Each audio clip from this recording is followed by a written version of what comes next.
ያሉበት የመከራ ሕይወት ወደ እግዚአብሔር ሲጠጉ ያሉበት አስቸጋሪ ነገር ወደ እግዚአብሔር ሲቀርቡ መከራው እንደ ጉንብን ብሎ እንደሚጠፋ እግዚአብሔር ከመከራ በላይ እግዚአብሔር ከፈተና በላይ እግዚአብሔር ከነገሮች በላይ እግዚአብሔር ከተጨነቅንበት ነገር በላይ አምላካችን እግዚአብሔር ከሚያስደነግጡና ከሚያስፈሩ ነገሮች በላይ ክቡር ግሩም ታላቅ አምላክ መሆኑን ነግራችሁ ወደ አምላካችሁ ወደ እግዚአብሔር ሰዎችን አምጡ። ታዊ ኃይል የሚረዳ ሰው ቅዱሳንን ያከብራል። ስለዚህ ቅዱሳንን የምናከብርባቸው የተወሰኑ ምክንያቶችን ልስጣችሁ። የመጀመሪያው ቅዱሳንን የምናከብረው የጌታ ምስክሮች ስለሆኑ ነው። የማን ምስክሮች ስለሆኑ ነው? የጌታ ልክ እንደ ዴማስ ጥሪ ይደርሳቸው ጉዞ ይጀምሩና ያቋርጣሉ። አንዳንዶች ግን በቅድስና ጀምረው በቅድስና ያጠናቅቃሉ። ስለዚህ ቅዱሳን በቅድስና ጀምረው በቅድስና ሕይወት ያጠናቀቁ የእግዚአብሔርን ስም ከፍ አድርገው በምድር ላይ አመፃና ኃጢአት ባለበት ስፍራ የጠሩ ናቸው እና ነቢይ እግዚአብሔር ቅዱስ ዳዊት በእነዚህ ቅዱሳን ሕይወት ማን ክቡር ነው አለ? እግዚአብሔር ክቡር ነው አለ። ስለዚህ እነዚህ ቅዱሳን በእነሱ ዘንድ እግዚአብሔር ክቡር አምላክ እንዲሆን የእግዚአብሔር ክብሩ እንዲገለጥ ምድርን እንዲሞላ የቅዱሳን የምድር ላይ ትጋታቸው ሌላ አይደለም። ለቅድስና ስንተጋ አይቶ ሰው ይሾመናል ወንበር ይሰጠናል ብለው አይደለም። ቅዱሳን በምድር ላይ በቅዱሳን ሕይወት የምታውቁትን ተጋድሎ ሁሉ ያሳለፉት ለሹመት አይደለም። የተሻለ የምንበላው ነገር እናግኝ ብለውም አይደለም።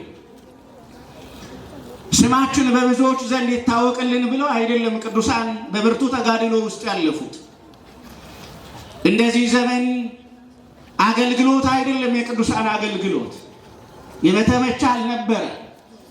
ስለዚህ ቅዱሳን እንደዛ ባለ ሕይወት ያለፉት አምላካቸው እግዚአብሔር ክቡር እንዲሆን ነው። ስለዚህ እነዚህን ቅዱሳንን እኛ ምን እንላቸዋለን ካል እኛ እናከብራቸዋለን። ምን እንላቸዋለን? እናከብራቸዋለን። ግን ለምንድን ነው የምናከብራቸው ከተባለ ቢያንስ በአምስት ምክንያቶች ቅዱሳንን እናከብራለን።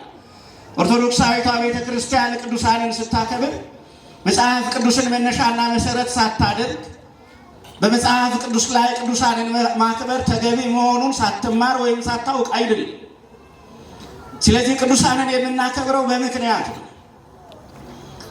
ቅዱሳንን የምናከብረው መታሰቢያቸውን የምናደርገው በምክንያት በታወቀ መጽሐፍ ቅዱሳዊ እውነት ላይ ተመስርተን ነው። ስለዚህ የቅዱሳንን ሕይወት የሚያውቅ ሰው ቅዱሳንን ያከብራል።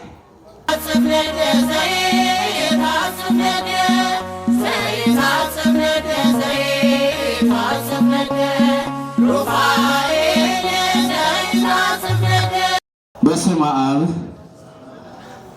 ወወልድ ወመንፈስ ቅዱስ አሃዱ አምላክ አሜን። ይትባረክ እግዚአብሔር አምላከ አበዊነ ቅዱሳን ዘተሳሃለነ በብዝሃ ሳህሉ ወገብረ ለነ መድኃኒተ በኃይለ መስቀሉ ወዘወሀበነ ዘንተ ጊዜ ወዘንተ ሰዓተ ለሰሚዐ ቃሉ። ቸርነቱን ያበዛልን በቸርነቱና በምህረቱ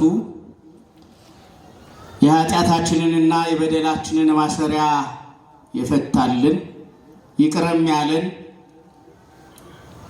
በመስቀሉ ኃይልና ስልጣን ከጠላታችን ከዲያብሎስ ስልጣን ከሞት ቀንበር ነፃ ያወጣን የወንጌሉን ቃል እንድንሰማ ለዘላለም ሕይወት የተለየን እንድንሆን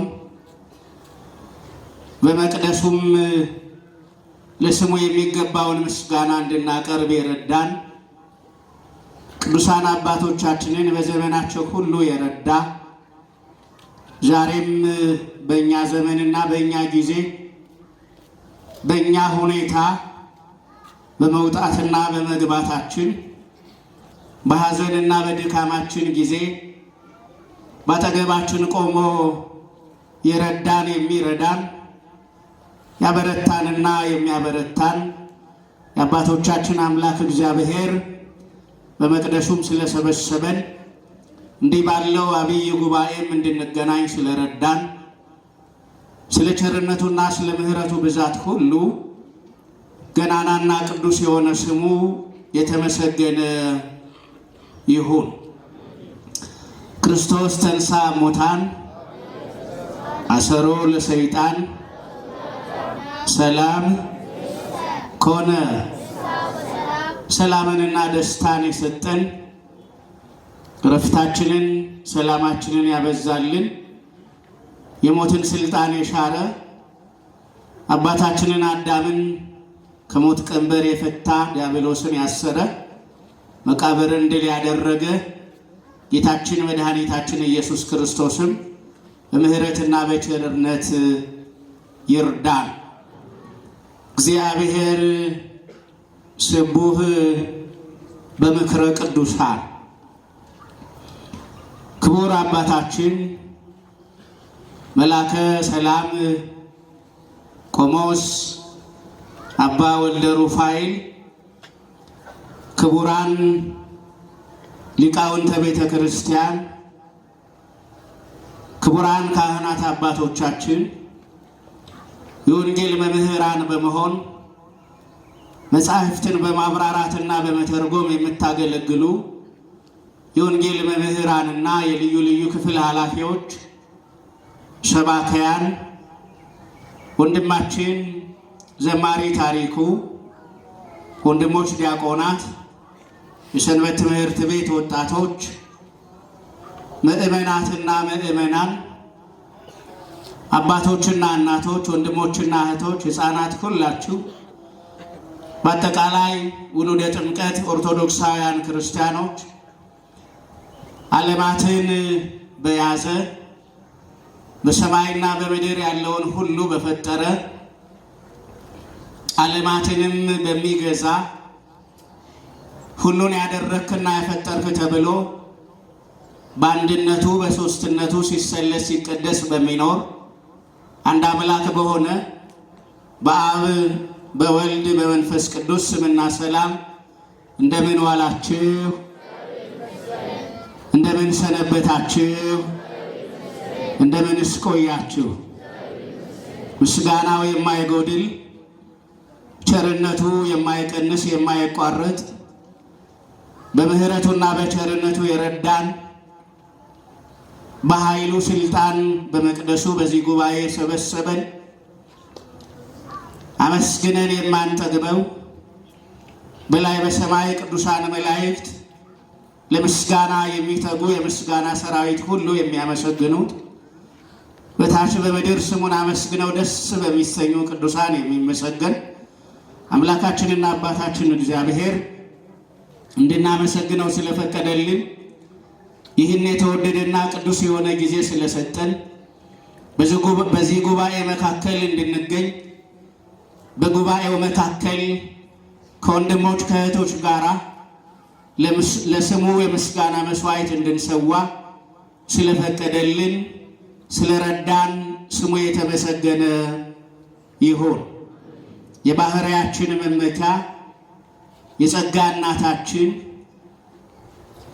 የቃል ኪዳን አማላጃችን ጌታን በሕቱም ድንግልና ጸንሳ የወለደች ወላዲተ አምላክ ድንግል ማርያም በእናትነት ፍቅሯ በአማላጅነቷ ስለማትለየን ለስሟና ለእርሷ በሚገባ ክብርም የከበረች ትሁን።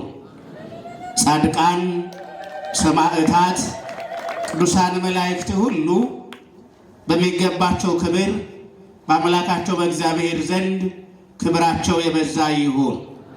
ጸሎታቸው፣ በረከታቸው፣ የመላእክት ጥበቃና ረድኤታቸውም አይለየን። የጻድቁ የአቡነ ተክለ ሃይማኖት የቅዱስ ሚካኤል ጸሎትና እርዳታም ከሁላችን ጋር ይሁን። በዚህ አሁን ብለን በምንጠራውና እኔ በፊታችሁ በቆምኩበት ጊዜ ውስጥ ለዚህ ጉባኤ በዛሬው ቀን እግዚአብሔር ወደ ሁላችን የሚያመጣውና ሁላችንን እግዚአብሔር የሚመክርበትና የሚያስተምርበት የመጽሐፍ ቅዱስ ቃል በዳዊት መዝሙር 89 ቁጥር 7 ላይ የተመዘገበ ይሆናል። ኃይለ ቃሉም በቅዱሳን ምክር እግዚአብሔር ክቡር ነው የሚል ይሆናል። በቅዱሳን ምክር እግዚአብሔር ምንድን ነው? ክቡር ነው የሚል ይሆናል የትምህርታችን መነሻ ኃይለ ቃል። በዚህ ኃይለ ቃል እግዚአብሔር አምላካችን ለወንጌል ተብሎ በተያዘው የወንጌል ጊዜ ውስጥ መንፈሳዊ ሕይወታችንን ክርስቲያናዊ ሕይወትና ኑሯችንን የሚጠቅም ሰማያዊ መንፈሳዊ ጥበብና ማስተዋል የሚያበዛ ቅዱስ የሆነውን ቃል ይሰጠናል። እኛ እንደ ክርስቲያን አማኞች ከሰማይ የሚመጣውንና የሚሆነውን የማንን ቃል እንጠብቃለን? የእግዚአብሔርን ቃል እንጠብቃለን። ሁላችን በዚህ መቅደስ እግዚአብሔር የሚለውን ለመስማት ልባችንን መክፈት ይገባናል። እግዚአብሔር መልካምና ቅዱስ አምላክ ነው። እግዚአብሔር ታናናሾችንና በዓለም የተናቁትን ሰዎች የሚያከብርና የማይንቅ አምላክ ነው። እግዚአብሔር ቀን የጎደለባቸውን የቀን ጨለማ ያጋጠማቸውን ወዳጅ ዘመድ የዘነጋቸውንና የረሳቸውን ሰዎች የማይተውና የማይረሳ አምላክ ነው። ዛሬ እግዚአብሔር ያጽናናናል። ዛሬ እግዚአብሔር በቅዱሳን ሕይወት ያስተምረናል። ዛሬ እግዚአብሔር በቅዱሳን ክብርና ታሪክ ራሳችንን እንድናይ እንድንመለከት ይረዳናል። እግዚአብሔር ደካሞችን ይረዳል። እግዚአብሔር ጠንካራውንና የደነደነውን ልብ በንስሐ መመለስ ይችላል። ደረቁን ፊት እግዚአብሔር በንስሐ እንባ ያረጥባል። የማይንበረከከውን ጉልበት እግዚአብሔር በፊቱ እሺ እንዲልና እንዲንበረከክ ማድረግ ይችላል። የማይታዘዝን ልብ እግዚአብሔር ፍጹምና ታዛዥ ማድረግ ይችላል። አመፀኛና ሽፍታ የነበረውን እግዚአብሔር በመንግስቱ መቀበል ይወዳል። ደካማና ፈሪ የነበሩትን እግዚአብሔር በመንፈሳዊ ኃይልና ጉልበት ማበርታት ይችላል። ስለዚህ አምላካችን እግዚአብሔር በዚህ ኃይለ ቃል ለኛ የሚሆንና የሚጠቅም ነገር ይሰጠናል ብለን ማንን ተስፋ እናደርጋለን?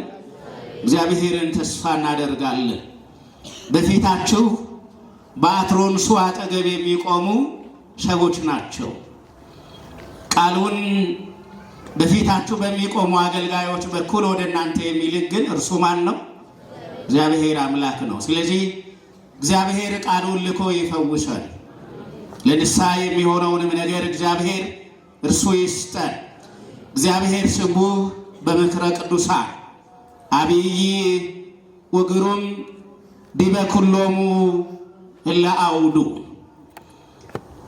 በቅዱሳን ምክር እግዚአብሔር ክቡር ነው ይለናል ቅዱስ ዳዊት። በዙሪያው ባሉት ሁሉ ላይ ታላቅና ግሩም ነው ብሎም ይጨምርልናል። እንግዲህ በዚህ ኃይለ ቃል የተነሳውበት ዋናው ምክንያት የዛሬው ቀን ሁላችሁ እንደምታውቁት ኦርቶዶክሳዊቷ ቤተ ክርስቲያናችን ኦርቶዶክሳዊና ሐዋርያዊ አገልግሎት የሰጡትን ቅዱሳንን ታስባለች። ከምታስባቸው ቅዱሳን መካከል ደግሞ አንዱ ጻድቁና ሐዲስ ሐዋርያ እየተባሉ የሚጠሩት አቡነ ተክለ ሃይማኖት ናቸው። ስለዚህ እሳቸው የመታሰቢያ ቀን ፍልሰታ አጽማቸው የሚታሰብበት ቤተ ክርስቲያን ቀኑን በልዩና በብዙ ስብሐተ ማህሌት፣ በቅዳሴ፣ በጸሎተ ቁርባን በምስጋና አስባ የምትውልበት ቀን ስለሆነ ስለዚህ ይህ ቀን በቅዱሳን ሕይወት እንድንማር ለኛ ይረዳል ብዬ ስላሰብኩ በዚህ ርዕስ ተነስቻለሁ። በዚህ ርዕስ በኩል አድርገን ደግሞ የምናየው ዋና ሐሳብ የሚከተሉትን ነጥቦች ያካትታል። የመጀመሪያው ቅዱሳን የሚባሉት እነማን ናቸው የሚለውን እናያለን። ከዛም ቅዱሳንን ለምን እናከብራለን? ዓለምስ ለምን ቅዱሳንን ይቃወማል? የሚለውን ሁለተኛ ነጥብ አድርገን እንመለከታለን። እንደ መጨረሻና መደምደሚያ እንደ ትምህርታችን መዝጊያ የምናደርገው ደግሞ እኛስ ከቅዱሳን ሕይወት ምን እንማራለን የሚለውን ይሆናል። ስለዚህ እነዚህን ሶስት ነጥቦች አጠር አድርገን በማንሳት የጊዜውን ሁኔታ ግምት ውስጥ በማስገባት እግዚአብሔር የረዳንን ያህል አብረን እንቆያለን። በቅዱሳን ምክር እግዚአብሔር ክቡር ነው። በቅዱሳን ምክር እግዚአብሔር ምንድነው? ክቡር ነው። ቅዱሳን እግዚአብሔርን የሚያከብሩ ናቸው። ቅዱሳን የእግዚአብሔርን ክብር አይጋፉም፣ አይቀሙም። እንዲያውም ዳዊት በመዝሙሩ ርዕስ ባደረግነው በዚህ በኃይለ ቃል እንደነገረን ቅዱሳን በምክራቸው ማንን ያከብራሉ? እግዚአብሔርን ያከብራሉ። በቅዱሳን ምክር እግዚአብሔር በምድር ላይ ይከብራል። በቅዱሳን ሕይወት የእግዚአብሔር ክብር ይገለጣል። በቅዱሳን ሕይወት የእግዚአብሔር ስም የበዛ ምስጋና ይቀርብለታል። ቅዱሳንን እግዚአብሔር በመርዳቱ ጊዜ እግዚአብሔር ታላቅና ግሩም መሆኑ ይታወቃል።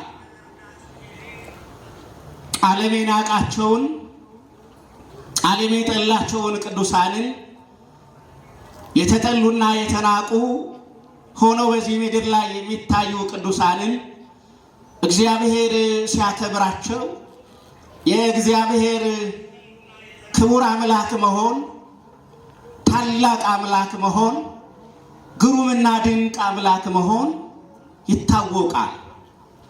ለዚህ ነው በሌላ የመዝሙር ክፍል ላይ አሁንም ቅዱሱ ንጉሥ ዳዊት መንክር እግዚአብሔር በላይ ለቅዱሳኑ ይላል። እግዚአብሔር በቅዱሳኑ ድንቅ ነው ይላል። ማን በቅዱሳን ድንቅ ነው? እግዚአብሔር በቅዱሳን ምንድን ነው? ድንቅ ነው። ለካ የእግዚአብሔርን ድንቅ መሆን በቅዱሳን ሕይወት መማርና ማወቅ ይቻላል። እግዚአብሔር አምላካችን በቅዱሳኑ ድንቅ ነው። ግሩም የሆነው የእግዚአብሔር ስልጣን የሚገለጠው በቅዱሳን በኩል ነው። ስለዚህ ቅዱሳን የምንላቸው የእግዚአብሔር ክብር የተገለጠባቸውና የሚገለጥባቸው የአምላካችን ታላቅነቱ በሕይወታቸው የሚታይባቸው ግሩም የሆነው የእግዚአብሔር ስልጣን በሕይወታቸው የሚንጸባረቅባቸው እነርሱ ቅዱሳን ናቸው። በእነዚህ ቅዱሳን በኩል እግዚአብሔር ይመሰገናል። ማን ይመሰገናል? እግዚአብሔር ይመሰገናል። ተሰብሐ እግዚአብሔር በጻድቁ። እግዚአብሔር በቅዱሱ አድሮ በጻድቁ አድሮ በቅዱሱ በኩል በጻድቁ በኩል በሰራው ግሩም ስራ ተመሰገነ ይላል መጽሐፍ። ማን ተመሰገነ? እግዚአብሔር ተመሰገነ ይላል። ዓለም እንደ ጉድፍ በቆጠራቸው ቅዱሳን ማን ይመሰገናል? የእግዚአብሔር ስም ይመሰገናል። ዓለማችን እንደ ሞኝ በቆጠራቸው፣ ዓለማችን ጤና እንደሌላቸው፣ የአእምሮ ችግር እንደገጠማቸው እንደ እብድ ባያቸው ቅዱሳን የማን ስም ይመሰገናል? የእግዚአብሔር ስም ይመሰገናል። ስለዚህ ቅዱሳን የእግዚአብሔር ስም የሚመሰገንባቸው ሰዎች ናቸው። ቅዱሳን የሚባሉት የአምላካቸው የእግዚአብሔር ስም እንዲመሰገን በምድር ላይ በቅድስና የሚመላለሱት ናቸው።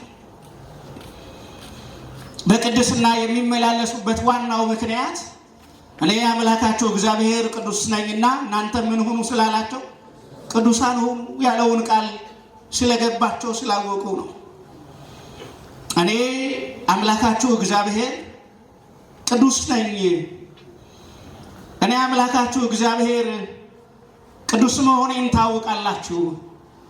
ስለዚህ ቅዱስ የሆንኩትን እኔን አምላካችሁን በምድር ላይ ሰዎች እናንተን አይተው እንዳይነቅፉ ቅዱስ ብለው ማመስገን እንዳያቋርጡና እንዳይተው እናንተም ምን ሆኑ ቅዱሳን ሆኑ ያለውን ኃይለ ቃል የተከተሉ ናቸው ቅዱሳን። ይሄ መቼም ሁላችሁ የምታውቁት ቃል ነው። በኦሪት ዘሌዋውያን ምዕራፍ 19 ቁጥር 1 ጀምሮ የምናገኘው ወይቤሎ እግዚአብሔር ለሙሴ እግዚአብሔር ሙሴን እንዲህ አለው ብሎ የሚጀምር እስመ አነ እግዚአብሔር አምላክክሙ ቅዱስ ውእቱ ወአንትሙ ኢኮኑ ቅዱሳን፣ እኔ አምላካችሁ እግዚአብሔር ቅዱስ ነኝና እናንተም ቅዱሳን ሁኑ። ስለዚህ ቅዱሳን የምንላቸው በዚህ መመሪያ የሚመላለሱትን ነው። በቅድስና ሕይወት የሚመላለሱበት ዋናው ምክንያት በሰማይና በምድር ቅዱስ እየተባለ የሚመሰገነው አምላካችን በእነሱ ሕይወት ምክንያት በሚነቀፍ ሕይወት ቢመላለሱ ስሙ ስለማይመሰገን ስሙን የሚያመሰግኑ ሰዎች እነሱን አይተው ወደኋላ እንዳይሉ ወደኋላ እንዳይመለሱ ቅዱሳን በቅድስና ሕይወት ይመላለሳሉ። ስለዚህ ቅዱሳን የምንላቸው በቅድስና ሕይወት በዚህ ምድር ላይ የነበራቸውን ዘመን እና በዚህ ምድር ላይ የነበራቸውን መውጣትና መግባት በቅድስና ጀምረው በቅድስና የጨረሱትን ነው። አንዳንድ ጊዜ እግዚአብሔር በቅድስና ያስጀምርና በቅድስና ያስጨርሳል። አንዳንዶች ደግሞ በቅድስና ይጀምሩና በቅድስና መጨረስ አቅቷቸው ወደ ኋላ ይመለሳሉ።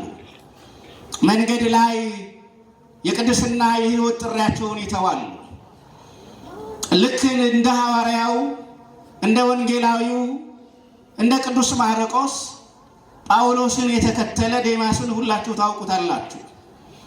ዴማስ የክርስቶስን ወንጌል እየሰበከ በዚህ ምድር ላይ ያለውን ኑሮ ልክ እንደ መምህሩ እንደ ቅዱስ ጳውሎስ ልክ እንደ ወንድሙ እንደ ዕድሜ እኩያውና አቻው እንደ ቅዱስ ማርቆስ በቅድስና ሕይወት እየተመላለሰ ለመጨረስና የክርስቶስን ወንጌል እየሰበከ በምድር ላይ ያለውን በሰዎች መካከል የተፈጠረውንና የሚፈጠረውን ኃጢአትና በደል አመፃና ክፋት ሁሉ እየወቀሰ ዘመኑን ለማጠቃለል መምህሩን ቅዱስ ጳውሎስን ተከትሎ ነበረ። የአምላኩን የጌታውንና የመድኃኒቱን የኢየሱስ ክርስቶስንም ስም በደስታና በበዛ ምስጋና ይጠራ ነበረ። ነገር ግን እንዲህ ባለ ቅድስና የወንጌል አገልግሎትንና መንፈሳዊ ጥሪን ቢጀምርም ዴማስ የተጓዘው ተሰሎንቄ እስከምትባለው ደማቅ ከተማ ድረስ ነው። ተሰሎንቄ ደማቅ የነበረች ከተማ ናት። የሚያብለጨልጩና የሚስቡ በዓይን ታይተው ዓይንን መማረክና ማታለል የሚችሉ በጣም ብዙ ነገሮች የነበሩባት ከተማ ናት።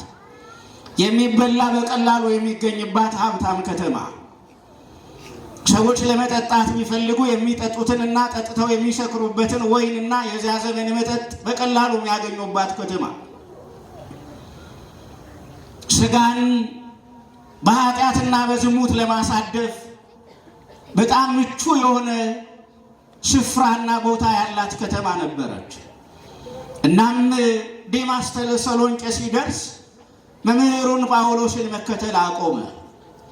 በቅድስና ጉዞ የጀመረው በቅድስና እግሩን አንስቶ ይጥል የነበረው ዴማስ ተሰሎንቄ ላይ ቆመ እና አንዳንዶች በቅድስና ሕይወት ለመኖር ልክ እንደ ዴማስ ጥሪ ይደርሳቸው ጉዞ ይጀምሩና ያቋርጣሉ።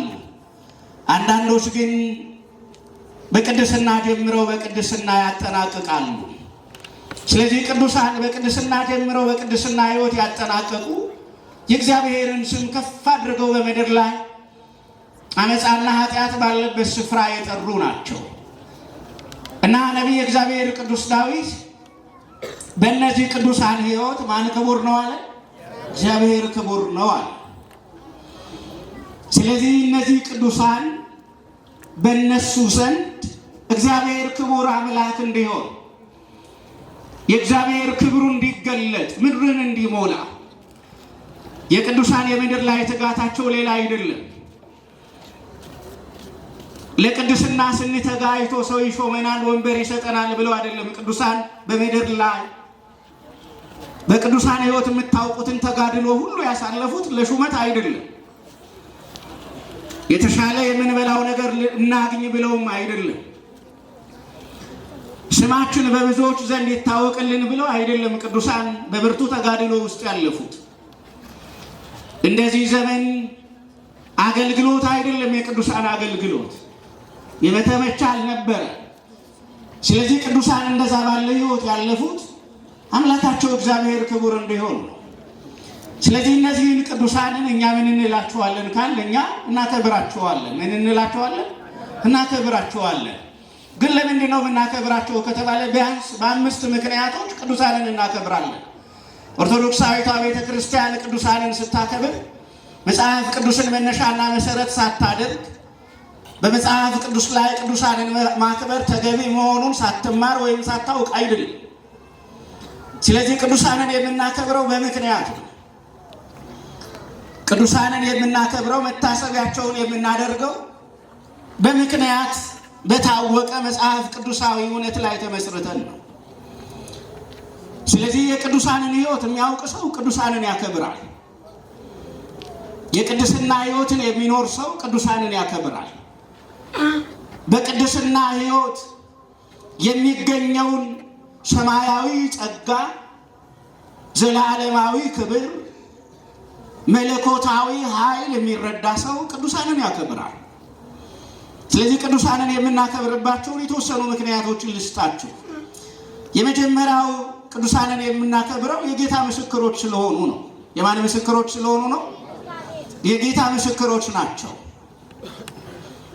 እግዚአብሔርን የሚያውቅ ሰው ጌታዬን አምላኬን እወዳለሁ የሚል ሰው የጌታ ምስክሮችን ከጠላ ጤነኛ አይደለም። የእግዚአብሔርን ስም እያነሳ የሚዘምር ሰው የእግዚአብሔርን ስም በምድር ላይ በቅድስና ሕይወት በመኖር ጭምር የሰበኩ ስሙን ተሸክመው በተኩላ መካከል ያለፉ ስሙን ተሸክመው በነደደ እሳት መካከል የቆሙ ስሙን ተሸክመው ከአንበሳ ጋር የታገሉ ስሙን ተሸክመው በአንገታቸው ላይ ወርቅ ሳይሆን ገመድና ስለት ሲቀመጥ በእምነትና በትዕግስት የተቀበሉትን ቅዱሳንን ሊነቅፍና ሊሳደብ አይችልም። ስለዚህ ቅዱሳን የምናከብርበት ምክንያቱ ይህን ስለምናውቅ ነው። የጌታ ምስክሮች ናቸው። የጌታችን ምኖቹ ናቸው? ምስክሮች ናቸው። እንዳው መጽሐፍ ምስክሮችህ ድንቆች ናቸው፣ ነፍሴም አጥብቃ ምን አለቻቸው ይላል? ፈለገቻቸው ይላል። ምስክሮችህ ድንቆች ናቸው። የቅዱሳንን ሕይወት እኮ ስንመረምረው እኮ ድንቅ እኮ ነው ወገኖች። የቅዱሳን ሕይወት እኮ ያስደንቃል እኮ። ይሄ የምንኖርበት ዓለም ብዙ አታላይ ነገሮች አሉት። ይሄ አሁን ያለንበት ምድር ሸንጋይ ነው። ሸንጋይ ነው ወገኖች። በጣም ብዙ የሚሸነግል የሚያታልል ነገር አለ። ስጋችን በምቾት መኖርን ይወዳል። በዚህ ምድር ላይ በሕይወት መኖርን ማን ይጠላል? በዚህ ምድር ላይ በጤና መኖርን፣ በዚህ ምድር ላይ በወንበር በስልጣን መቀመጥን ስጋ ይወዳል። ቅዱሳን በዚህ ሁሉ ተፈትነው በፈተናው አልወደቁ። ስለዚህ የጌታ ምስክሮች ቅዱሳን ድንቆች ናቸው። ድንቆች ናቸው። ከድንቆቹ ምስክሮች መካከል ደግሞ አንዱ ጻድቁ አቡነ ተክለ ሃይማኖት ናቸው። የተወለዱበት ቤተሰብ ይታወቃል። አባታቸው የታወቁና በቀንም በሌሊትም በእግዚአብሔር መቅደስ የማይታጡ ካህን ናቸው። ሁል ጊዜ አሐዱ አብ ቅዱስ እያሉ ወደ እግዚአብሔር የሚጮሁ፣ ሁል ጊዜ በስመ አብ ወወልድ ወመንፈስ ቅዱስ እያሉ ስመ ሥላሴን የሚጠሩ፣ ለምስጋና ለኪዳን ለቁርባን በእግዚአብሔር ቤት የማይታጡ፣ የጾም የጸሎት ጊዜ ደርሷል እያሉ ልክ እንደኛ እንዳሁኑ ዘመን ጾምን በካላንደር በማይረዱበት በማያውቁበት በዚያ ዘመን የጾም ወቅት ደርሷል፣ የጌታ ጾም የሚገባው በዚህ ቀን ነው፣ እንደገና ደግሞ የሚወጣውና የሚፈታው በዚህ ቀን ነው፣ ጾመ ፍልሰታ በዚህ ጊዜ ነው፣ የሐዋርያትን ጾም መጾም የምንጀምረው በዚህ ቀን ነው እያሉ ምእመናን በመንፈሳዊ ሕይወት በቅድስና እንዲኖሩ የሚሰብኩ ካህን ናቸው። ካህኑ ጸጋ ዘአብ የጻድቁ አቡነ ተክለ ሃይማኖት እናት ቅድስት እግዚአብሔርያም የባለቤታቸውን የካህኑን የጸጋ ዘአብን አገልግሎት የሚወዱ የሚያከብሩ በእግዚአብሔር የተመረጡ እናት ናቸው። ያውን በመካከላቸው ፈተና ነበረ። የካህኑ የጸጋ ዘአብ ሚስት ወይም ባለቤት እግዚአብሔርያ ልጅ ለመውለድ በተጠበቀችበትና ሰው ሁሉ ልጅ ለመውለድ ይህ ጊዜዋ ነው ይህ ዕድሜዋ ነው ብሎ በሚልበት በዛ ጊዜ ያሉበት የመከራ ሕይወት ወደ እግዚአብሔር ሲጠጉ ያሉበት አስቸጋሪ ነገር ወደ እግዚአብሔር ሲቀርቡ መከራው እንደ ጉንብን ብሎ እንደሚጠፋ እግዚአብሔር ከመከራ በላይ እግዚአብሔር ከፈተና በላይ እግዚአብሔር ከነገሮች በላይ እግዚአብሔር ከተጨነቅንበት ነገር በላይ አምላካችን እግዚአብሔር ከሚያስደነግጡና ከሚያስፈሩ ነገሮች በላይ ክቡር ግሩም ታላቅ አምላክ መሆኑን ነግራችሁ ወደ አምላካችሁ ወደ እግዚአብሔር ሰዎችን አምጡ። እኛ በዚህ ምድር ላይ እንድንኖር እግዚአብሔር ጊዜ የሰጠን በዚህ ምድር ላይ እየበላንና እየጠጣን እንድንኖር ብቻ አይደለም። እኛ ክርስቲያኖች ብዙ ግዴታ አለብን፣ በጣም ብዙ ግዴታ አለብን። በጨለማ ውስጥ ያሉ ወንድሞች አሉ። ጣዖት ከማምለክ ባልተናነሰ ሕይወት ውስጥ ያሉ ወንድሞች አሉ። በየቀኑ በመጠጥ ናላቸው ሰውነታቸው ጠረናቸው የተቀየረ የተለወጠ ወጣቶች ወንድሞች አሉ። በመከራ ውስጥ ያሉ ወንድሞች አሉ። ከዛሬ ነገ አንገቴ ላይ ገመድ ላስቀምጥ ብለው ተስፋ የቆረጡ መሄጃ ያጡ ወንድሞች አሉ። እነዚያን ወንድሞች ወደ ማን መጥራት ይገባል? ወደ እግዚአብሔር መጥራት ይገባል። የእግዚአብሔርን ድምፅ ስንነግራቸው ደግሞ እውነቱን ለመናገር እኛ የመናገር አቅም ስላጣን ነው እንጂ ብንነግራቸው የእኛ ድምፅ ሳይሆን ልባቸውን የማን ቃል ይነካዋል? የእግዚአብሔር ቃል ይነካዋል። እግዚአብሔር በደካሞች ነው ይሄን ዓለም ጠንካራ ያደረገው። በደካሞች ነው ታላቋና ጠንካራዋ ቤተክርስቲያን የተመሰረተችው። በፈሪዎች ነው ጠንካራዋ የማትፈራዋ ቤተክርስቲያን የተመሰረተችው። ድንጉጥ በነበሩ ተስፋ ለመቁረጥ በሚፋጠኑ በ12 ሰዎች እኮ እግዚአብሔር ዓለምን ለወጠ። አይገርምም? እግዚአብሔር ዓለምን የለወጠው በስንት ሰዎች ነው? በ12 ሰዎች እኮ ነው። ዛሬ 12 ሚሊዮን ዛሬ 100 ምናምን ሚሊዮን ሆነን አያችሁ፣ ዓለምን ካለበት ተስፋ መቁረጥ ነፃ ማውጣት አልቻለም። የምንኖርበትና የምንገኝበት ጊዜ ድንጉርጉር ያለ ነው ወገኖች። ተናጋሪውና አድማጩ አይታወቅም። ሁላችንም ወደ እብደት፣ ሁላችንም ወደ ተስፋ መቁረጥ የደረስንበት ጊዜ ነው። የሚጮህ እንጂ የሚሰማ የለም። ላስተምር የሚል እንጂ ልማር የሚል የለም። እኔ ካንተ እሻላለሁ የሚል እንጂ በትህትና ራሱን ዝቅ የሚያደርግ አሁን የለም። እና ግራ የሚያጋባ ዘመንና ጊዜ ላይ ነው ያለ ነው። በዚህ ግራ በሚያጋባው ጊዜ ላይ የቀኙን መንገድ የሚያሳየን ጨለማውን የሚያበራልን ማን ብቻ ነው? እግዚአብሔር ብቻ ነው። ስለዚህ በቅዱሳን ምክር ክቡር የሆነው እግዚአብሔር በቃላችን በኩል ወደ ክብሩ ወደዚህ ወደ ጸጋ ወደ ቅድስና መገኛ ወደ ቅድስት ቤተ ክርስቲያን ወንድሞቻችንን የጠፉ የባከኑ ወንድሞችን እንዲጠራ የሱ መልካም ፈቃድ ይሁን። የቅዱሳን የሕይወታቸው የቅድስናቸው ጸጋ በእኛ ላይ ይደር። ይቆየን።